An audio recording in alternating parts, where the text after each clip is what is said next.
I was just like, all right, God, like, I got to get back to Jerry. I got to get back to me and you. Because this Jerry Lorenzo dude, like, I'm cool on him. Like, never wanted to be that dude anyway. In 2011, a 33-year-old party promoter in Los Angeles, California, had an idea. A former college athlete who had dabbled in sports management and retail fashion, Jerry Lorenzo found himself hosting some of the most celebrated parties in town. Inspired by the streetwear intelligentsia at his events, and unable to find a simple t-shirt whose cut he liked, Lorenzo decided to make one himself. That first product landed him on the radar of Virgil Abloh and then Kanye West, jump-starting a career in fashion. He would launch his luxury line, Fear of God, and its mass-market spinoff, Essentials, making Lorenzo one of the most acclaimed and popular designers of a generation.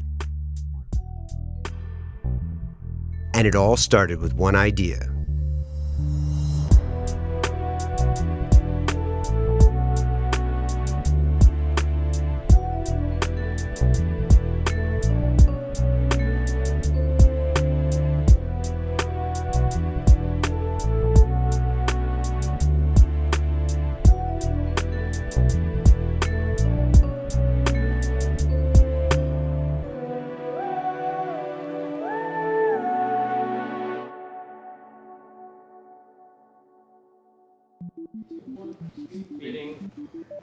And marker. We good? Cool. Welcome to Idea Generation, Jerry. Thanks for having me, man. You launched Fear of God about a little over 10 years ago now, at what I would sort of describe as the peak of the hype movement. And, you know, things have changed pretty dramatically over that period in a number of different ways. Where do you think we are in the life cycle of that sort of cultural movement? I mean, obviously, the moment of 10 years ago is over, right? And I'd like to think it's progressed in a positive way. I think everything through time takes on a new shape, a new form. I think for us as a brand, in the beginning, I always knew whatever that wave was, whatever that time period was going to come to an end. And, you know, our goal has never been to stay at the top of a wave. You know, our goal is to sustain.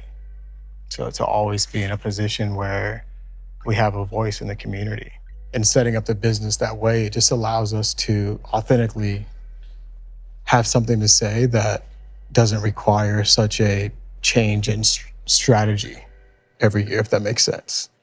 And so as, you know, we were blessed as the world got cozy during COVID, Essentials was here, right? And as the change from hype sneakers, we're here with something that really performs. You know, it's an honest shoe. It's not here for you to stand in line. It's here for you to go play basketball in it, you know? And so I've always kind of felt as if things that are, you know, hype always dies.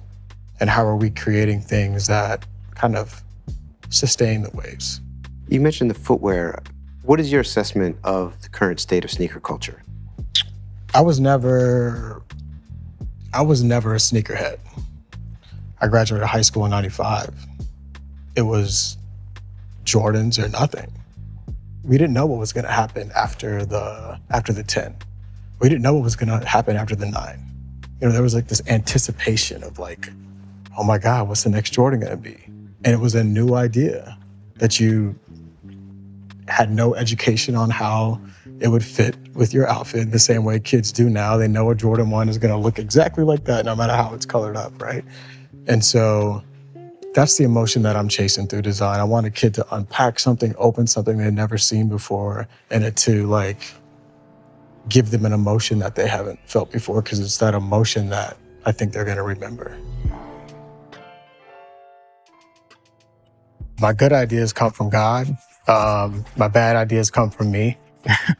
But everything I do, everything we do at Fear of God is like really birthed out of a deep conviction. So if it's not something that I feel like is aligning with him, it's not anything I move on. You've talked, you know, quite a bit in various interviews about your father, Jerry Manuel, and his professional run as a pro ball player, as well as being a manager and a coach. I'm curious about your mother. How has her sort of personal and professional journey informed your ambition? Oh man, that's a great question in the times that we're in. My mom, a Black woman, right? Like we're in the middle of a Black woman being considered to be the next president of the United States. There was a time when the Black woman was at the lowest of the totem pole, however, was responsible for taking care of slave masters when they're sick, or taking care of the slave masters' kids when they were sick, or to me, they've been the backbone of this country. And to speak to my mom, she's been the backbone of my family. She's been the foundation of our family. It was my mom that went to church, and it was her example that my dad then followed.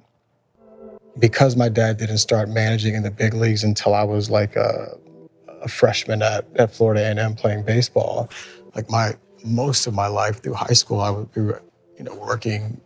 We were a kind of a struggling minor league family, right? There was something cool about my dad. He was in baseball, but didn't really have enough to get a Nintendo or buy the latest things. And so a lot of growing up was like doing the best with what we had.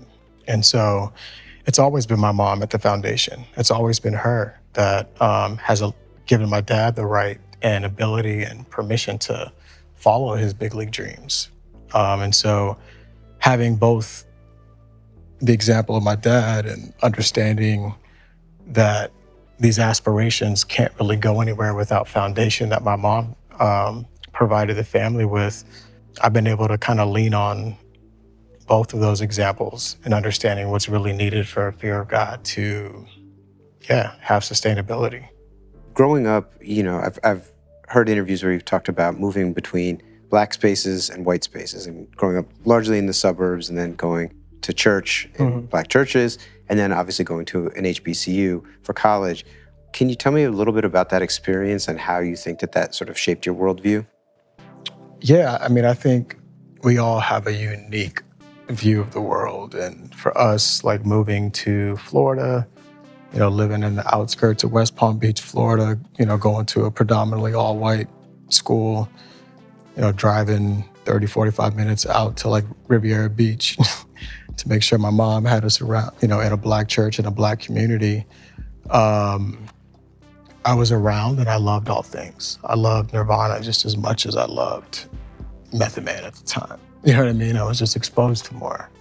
Going to an HBCU, I think the biggest thing from that experience is like, what is this emotion, right? It's like, it's a different emotion when, the band hits, halftime and the stadium's rocking this way.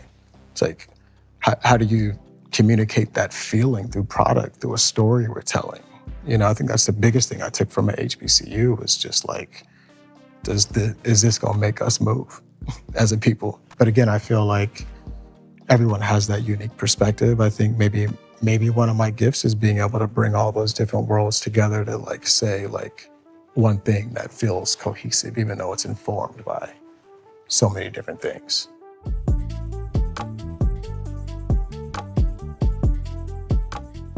I think my advantage is just like everyone else's advantage, and that advantage is I'm uniquely who I am, and no one can say what I want to say better than me.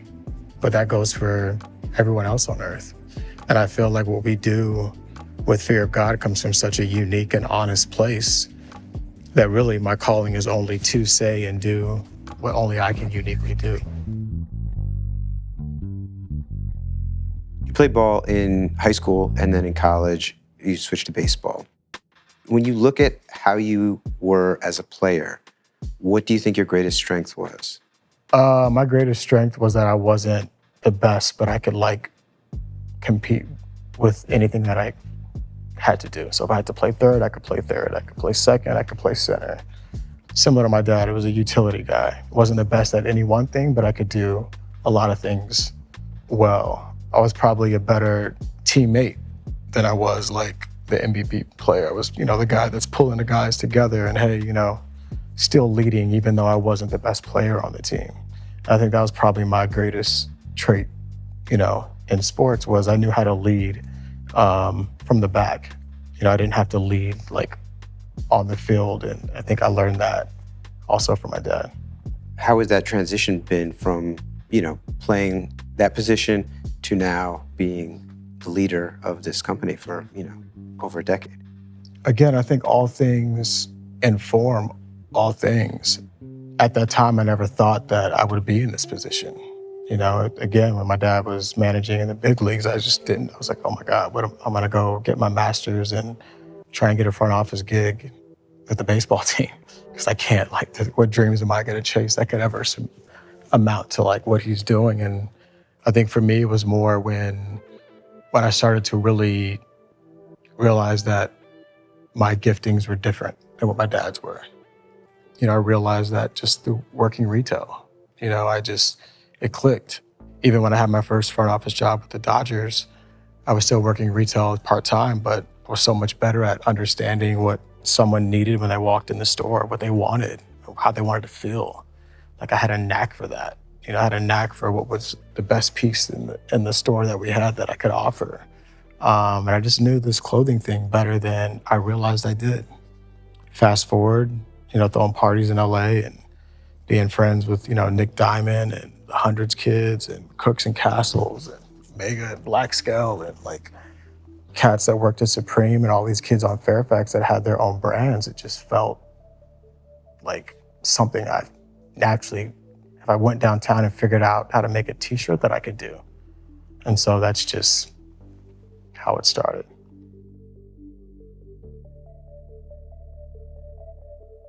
You mentioned throwing these parties, and these are the infamous JL parties. About these parties? Yes, JL nights. JL nights, exactly. Yes, they are definitely well known. And the networking that was involved in there. And I have noticed a trend, whether it is yourself, Virgil, Tremaine, even the Who Decides War guys, Ev Bravado, all started in nightlife in one way or another, throwing parties. What is it about that scene and that energy that you think has created this nightlife to fashion pipeline? I think it's nightlife to anything you do in life, really. You're working directly with people that are influencing culture at all times. But at the same time, you're also serving. You're also providing a product. You're providing a party that you want people to attend because they want to have a good time, not because you're calling them. It's I want to make a sneaker, or I want to make a blazer or a leather coat that you just want to wear. I don't want to make it and then call you all the time and say, yo, come get this jacket. I'm telling you it's cool. I'm telling you it's cool. It's nah, just make the dopest party. So it's sort of foundational storytelling. Yeah, it's just just make the best party. It's not about, let me paint this pretty picture of what the party might be, and you're caught up in painting the picture instead of really doing the work to build the party. And I think a lot of times people see the outside of maybe what can get someone interested in what they're doing, and that outside becomes the reality, and then you get inside and it's empty. I think the way that I connect with my community is just to be honest, is to be myself. I think as soon as I feel myself trying to get strategic or stepping outside of something I would do authentically, it feels forced, it feels fake, and I feel like I'm playing a game that is not a game that I'm good at. Outside of honesty and authenticity, it becomes strategic and it becomes something that's not natural for me. So it's a lot easier for me to just approach things from an honest place. You mentioned that, all of these luminaries from the streetwear world were coming to these parties, and that sort of inspired you. You've talked also about how a lot of your design is informed by your own wants and needs and filling the white space that you personally see in the marketplace. What were the first items that you absolutely felt, I need this to exist in the world, and that inspired, that first line? A t-shirt. I just could not find a t-shirt that fit with the swag that I wanted to be myself in, and I just felt like if it was a long tee, it was Rick, and the fabric was feminine and it was skinny, and, I looked a little gothy. If it was, AAA or something, looking like Nelly, right? So it's like, what is this long t-shirt that feels vintage, that drapes in a way that's a little bit longer? You know, the sleeves fit a certain way. I just felt like I couldn't find it. And so I just felt like, oh, I got to make this. You invested $14,000 of your own money from your savings account to get that first collection made. Obviously, things worked out, and I'm sure that you've made that money back many times over. But in your head, when you made that investment, did you have sort of a cap at what you were willing, like how far out onto the ledge you were willing to step financially? Man, it's funny because we're at a place now where our numbers are similar to last year, but I'm closer to that ledge because I'm investing more and more. There's something also about being in these uncomfortable waters, as scary as it may seem, that I find more peace.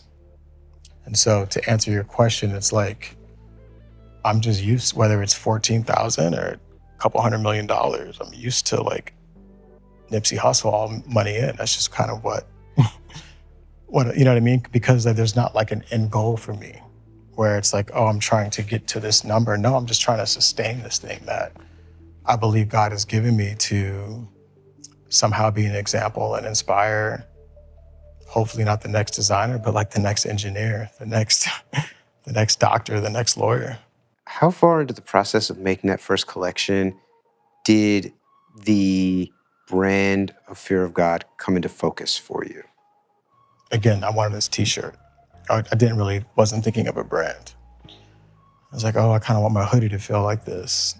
Oh, I kind of want this like flannel to feel like this, but it's got to be a low hood. It can't be too curt. It's got to have some Riri gold zippers or whatever it may be. You know what I mean? And it's like all of a sudden I look up and I've got a bunch of pieces that to me start to represent what a brand could be. And as the pieces started to inform me, then I was like, okay, like what's this, like I talked about my mom, this foundation, what is this brand gonna sit on? Because I'm not about to make clothes just to make somebody be cool. Like that's the corniest thing in the world, right? Like what is the real message that I can like build this on top of so that I can always feel as if I'm giving to somebody beyond a solution to their wardrobe. And that's just kind of how Fear of God came to be.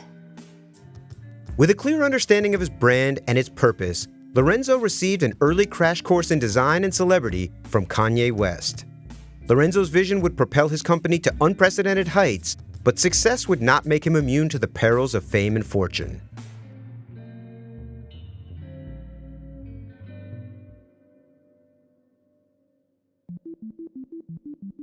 You were talking about arriving on sort of the deeper meaning of Fear of God and how that became sort of a North Star for the brand, for the collection, everything.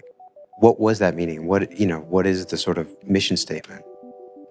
I mean, Fear of God is at the essence of who I am. You know, it's a reverence. It's not really a fear. It's a reverence for someone greater than yourself. And I think, again, it was like, hey, here's this thing that's foundational to like what I base my life on. I can always feed this clothing company this message because at the end of the day, this is the essence of who I am. At the same time, having conviction that the well from which these ideas came from, these first few or 5 pieces, I felt was just barely scratched. I also look at those collections and like, oh my God, I was like learning in front of the world. You know, like my first collection are literally the first pieces I ever designed. And clearly, even though they may have been sort of your demos, that first collection had a certain resonance, and famously, you gifted it to Virgil, who then put it in front of Kanye, and you were summoned to Atlantic City. Yeah, and enter the whirlwind that is Kanye West. Yeah. Obviously, you were in a very formative stage of your own sort of development of your creative process, and he was at a moment where he is operating at sort of peak powers. How did that experience sort of change how you thought about creation? Man, I learned a lot. I learned a lot extremely thankful for that time. I mean, I had just started. When I went and met with Ye that night, all I had was my samples and like a campaign that we shot with those samples. And then he asked me, hey, can you be in Paris in a week or two? He's like, I'm working on this APC collab. I was like, sure. And so that whole time we're working together, we're trying to figure out how I run my business that I started that attracted him to me coming on board, to how am I serving what he's building? How do I separate the two? And it was like the first collection with like APC where he didn't feel any let's say these lines are getting blurred. It was me. I was like, oh my God, this is very similar to what I just showed you, kind of with Fear of God. Like, then I'm talking to my boy Ivan, and I'm just like, yo, like, what do I do? Should I say something? And he was just like, hey, bro, like, that's why you're here. Like, do you want this experience or not? Right? And it just kept it really real with me. And I was just like, all right, like, I understand.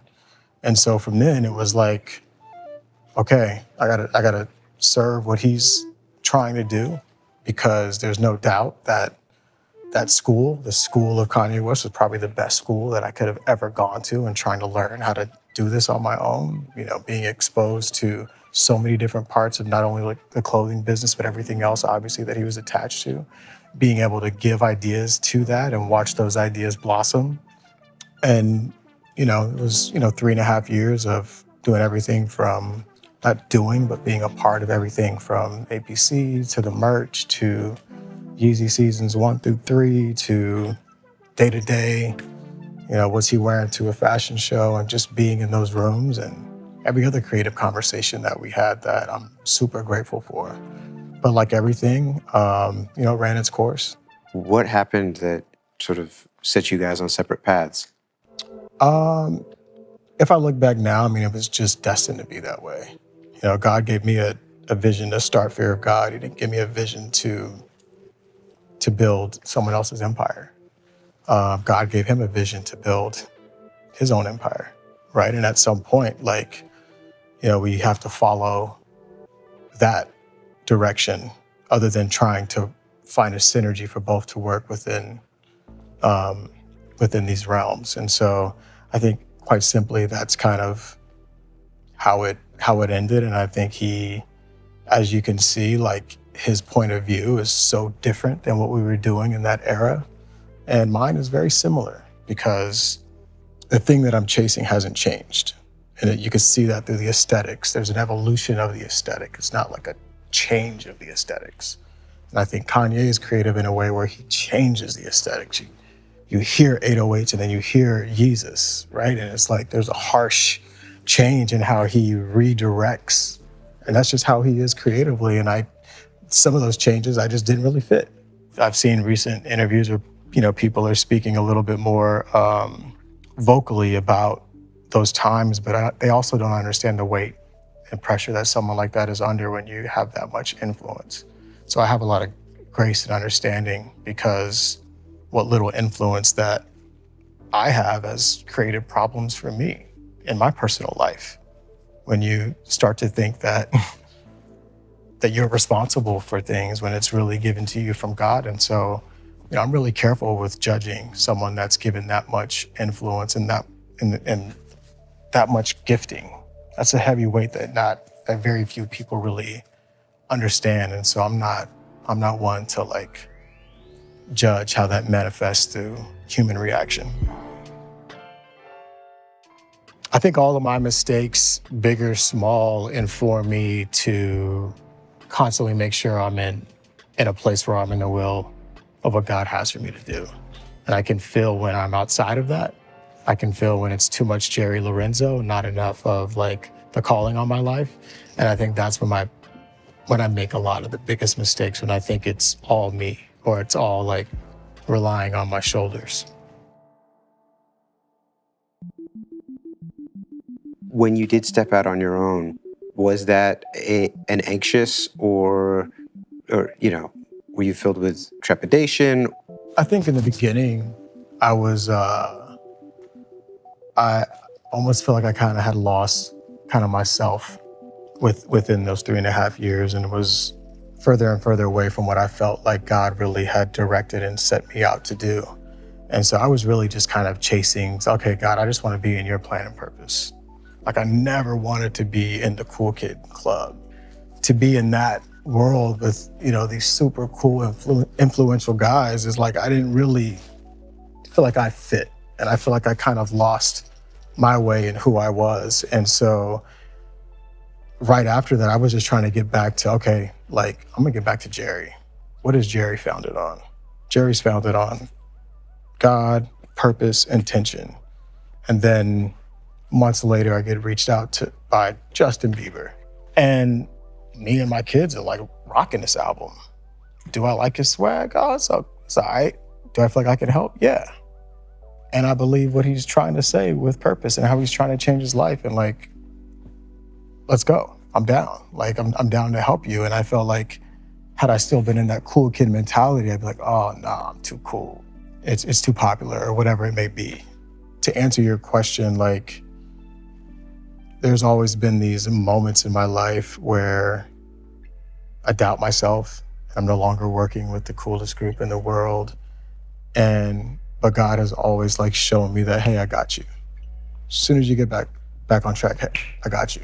And that's the one thing that I just like kind of hold on to, whether it's personal problems that I'm dealing with, stopping drinking again, or like, as soon as I get back in kind of the pocket with him, I feel covered, I feel at peace. And so that's why I chase that feeling more than I do anything else. You mentioned the stopping drinking again. Now, obviously, you went sober. It was like actually it was right after I started working with Ye. It was like 8 years ago.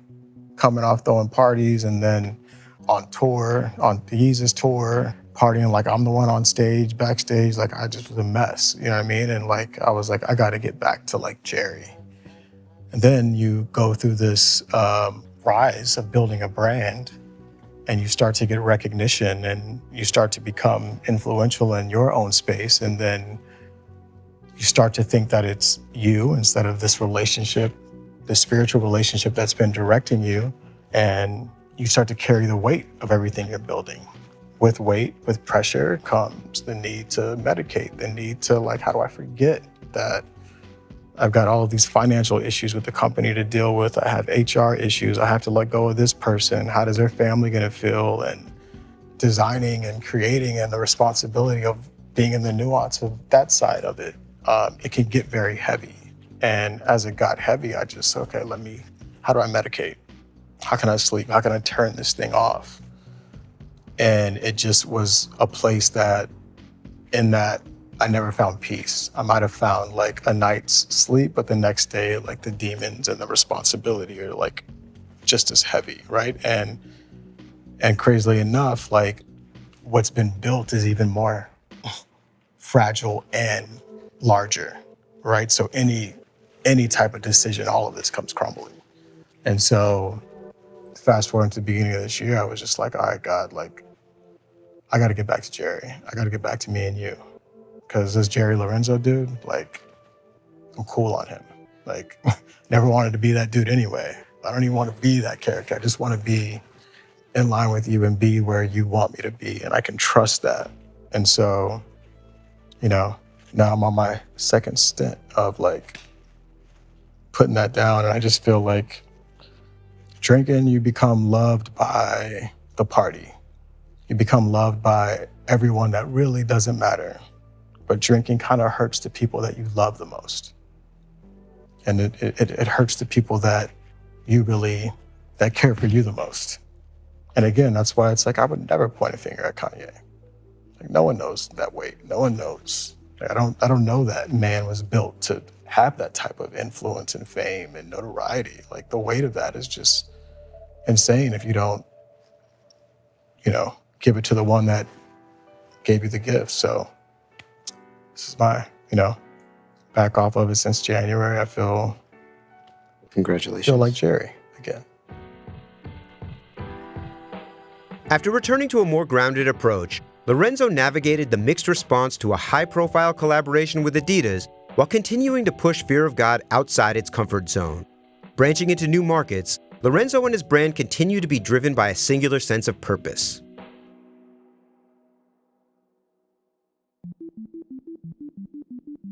You've scaled the team and the business from, being basically yourself and then a small staff to now 70, 80 people. What has been the part that you've felt the most challenged in learning and overcoming? I've just always had the vision of where we're going. I've been driven by that t-shirt. What it cost me to make that t-shirt, I didn't care about. And unfortunately, I'm still driven by this vision. And in getting to what I think is a finish line, there's a lot of things that I do that are not efficient, are not managed properly. And we have now been products of some of those bad business decisions, right? And so now having a CEO that can help design the play and how we get to the vision, I'm finding peace again and being able to continue to dream a little bit more freely without also being bogged down on what our organizational chart looks like and who reports to who and who's responsible for what, You mentioned the weight, and, in watching and listening to many of your interviews in the past, you talk about HR issues a lot, just in passing. But I just care about people, man. I care that people have bought into this thing that started off as a dream. I care that someone wants to come here and help me build this, And so when things aren't working, I really care. I really carry that with me. Those are hard decisions for me to make. And I just had to get to a place where, hey, is this person taking you further away from where God is calling you to take this? And is your responsibility this person and their family, or is your responsibility to answer this call? And that's been one of the toughest things as a brand owner, because I don't have investors. It is me. At the end of the day, it's Jerry, let me go. And that, how that person feels, I care.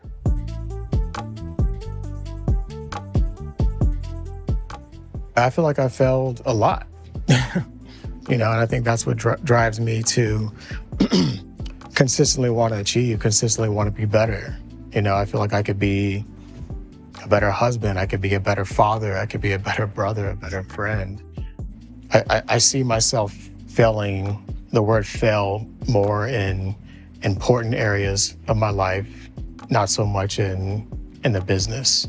Those are more like learnings.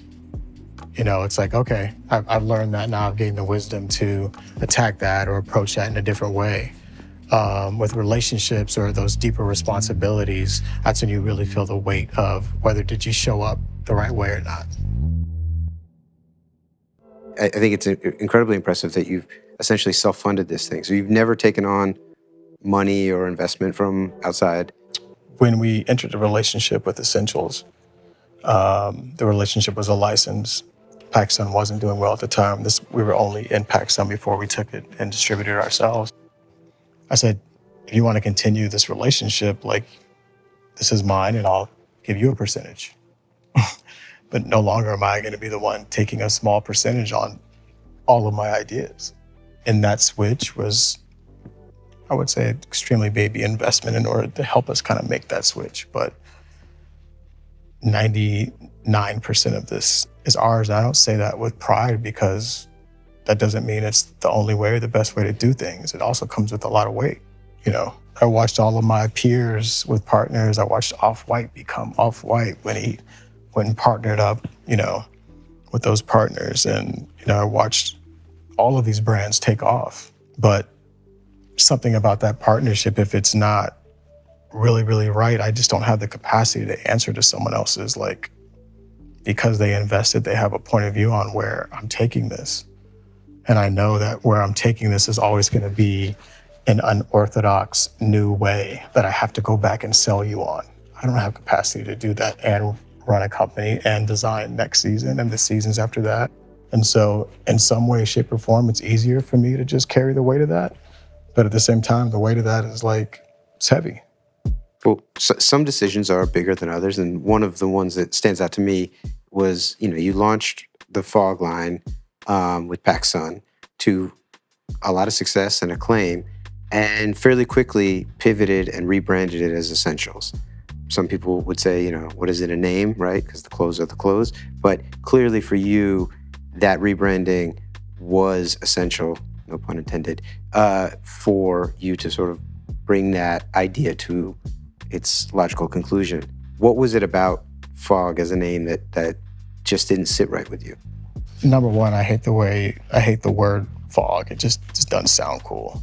And then two, it just feels like a watered down version of a real thing, where Essentials felt like something necessary. It felt like something foundational, something you needed, something that you could grab and put that against something luxury and aspirational. They work together.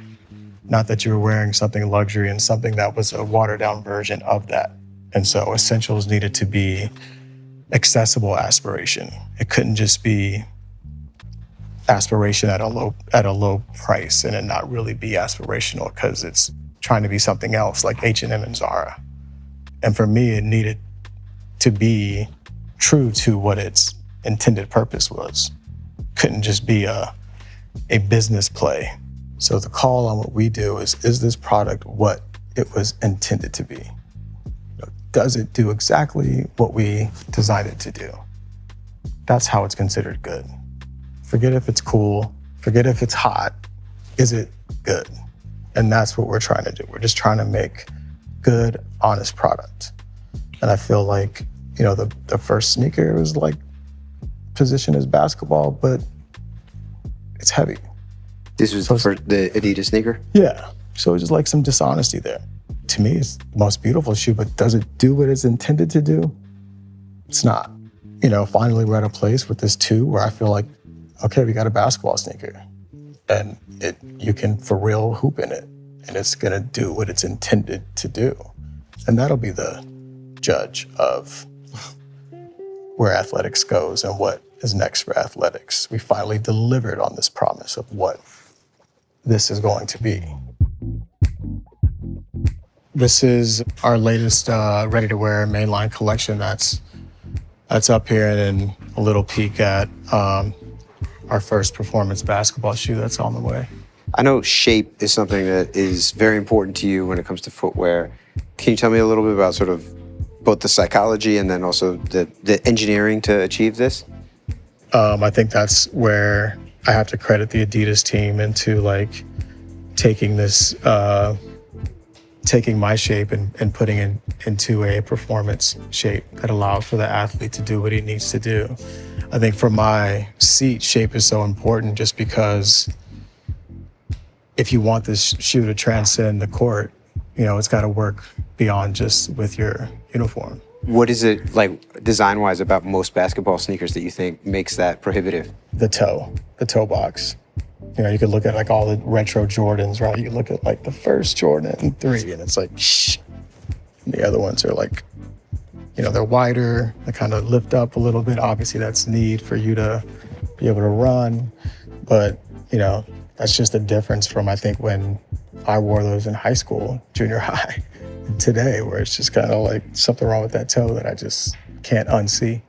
So you spent a considerable amount of time and energy working with the Adidas team, I would imagine, to figure out how to sate your aesthetic concerns, but also their sort of performance requirements, 1,000%. And it's like, and this to me, I don't feel like we compromise one or the other, right? I feel like we were honest in both the shape and also the performance of the shoe, and that was the goal, right? Where maybe the first shoe shape was probably dead on, but the weight, performance wasn't all the way there. So this, I feel like we landed where we always wanted to land a very long time ago.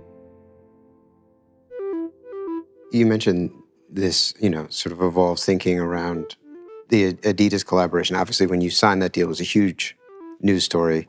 And there was quite a bit of fanfare around the show you did at the Hollywood Bowl here. You now have some distance from that rollout and how it was received. How do you feel about it? And how does it inform the decisions that you're making moving forward? Again, everything informs everything.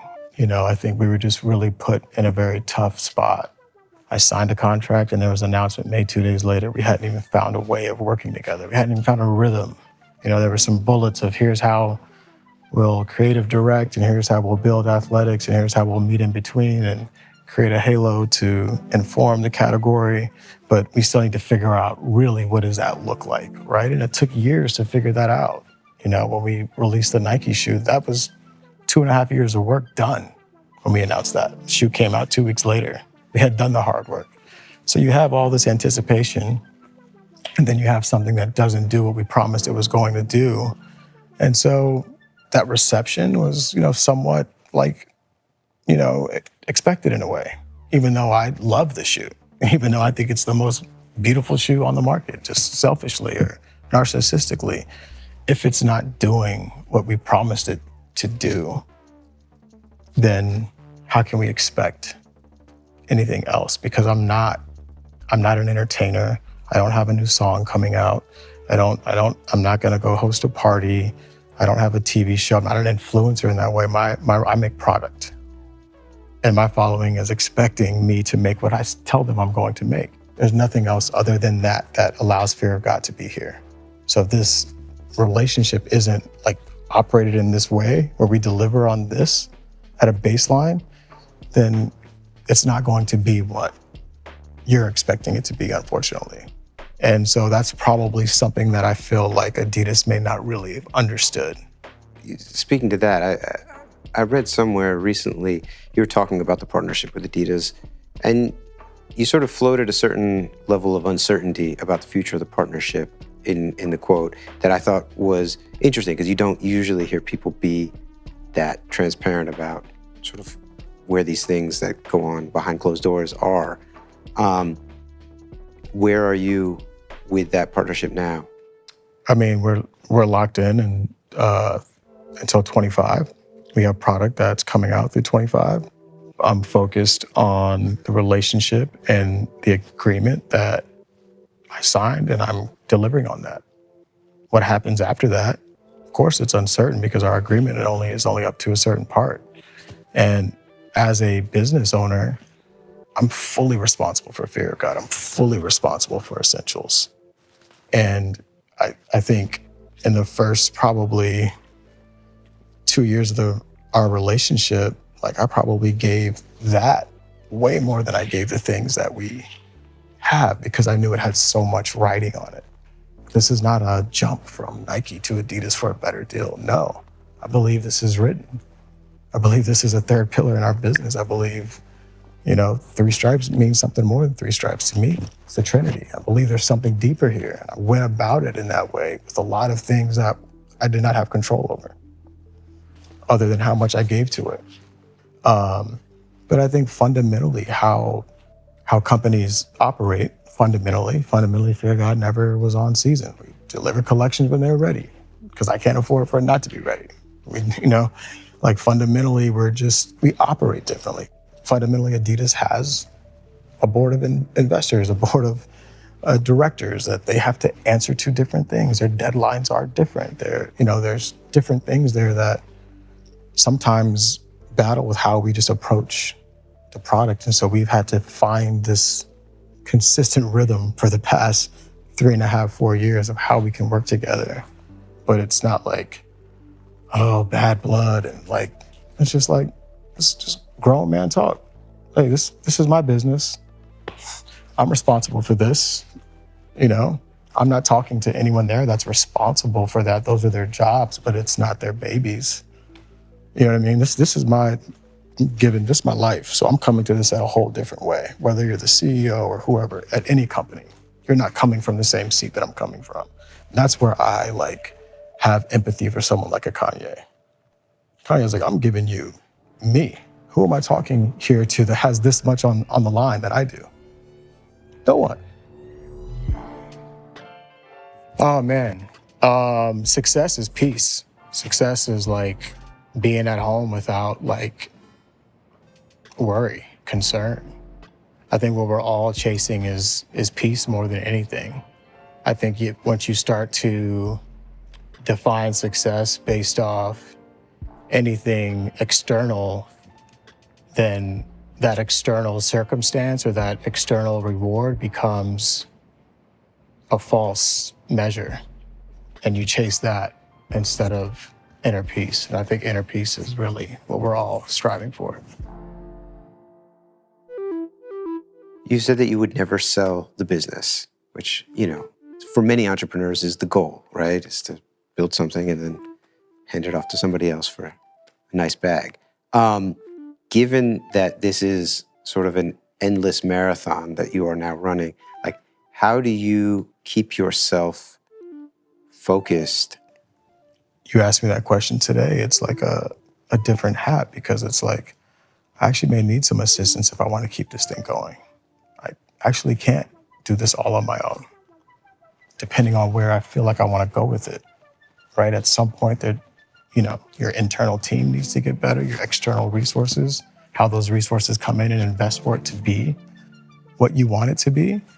And everything is constantly being evaluated on, hey, in order for us to go here, maybe able to get there quicker this way. Doesn't change where we want to go, but I think the methods, whether it's investment, whether it's growing your team or whatever it may be, those things may change. Where we're trying to go, where I'm trying to take this thing hasn't.